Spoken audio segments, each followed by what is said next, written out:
விஜய்னால மும்முனை போட்டி வரப்போறது, விஜயை நீங்க லைட்டா எடுத்துக்காதீங்க அப்படின்ற பாயிண்ட் ஹைலைட் பண்ணிருக்காங்க. அத்தனை பேசுற அத்தனை பேருமே டால்பின் ஸ்ரீதர்ல இருந்து அண்ணாமலையில இதெல்லாம் சொல்றாங்க. Vijay is third force. இப்ப நம்ம நினைச்ச விஜய் வேற, இப்ப இருக்கிற விஜய் வேற. இந்த கூட்டத்தை பார்த்து சொல்லி கூட்டத்தை பார்த்து சரத்குமார் சொன்னாலும் கூட்டம் எல்லாம் வாக்கா வராது, எனக்கு கூட தான் 1,00,000 பேர் வந்தாங்க.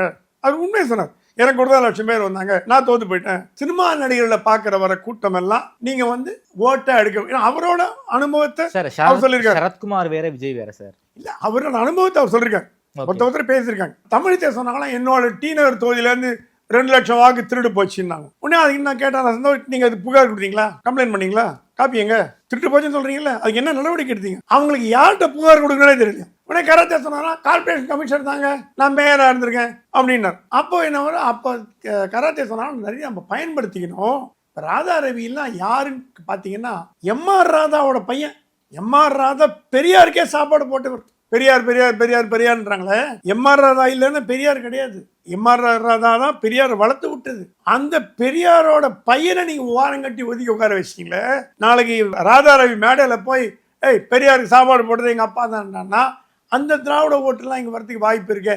அந்த வாய்ப்பு ஏன் கெடுக்கிறீங்க? ஏன் எந்த சரத்குமாருக்கு போஸ்ட் கொடுக்கல, விஜயதாரணிக்கு போஸ்ட் கொடுக்கல, யாருக்குமே போஸ்ட் கொடுக்காம எந்த ஒரு ஆக்டிவிட்டியும் இல்லாம இருக்கே, இது மனசு வருத்தப்பட மாட்டாங்களா?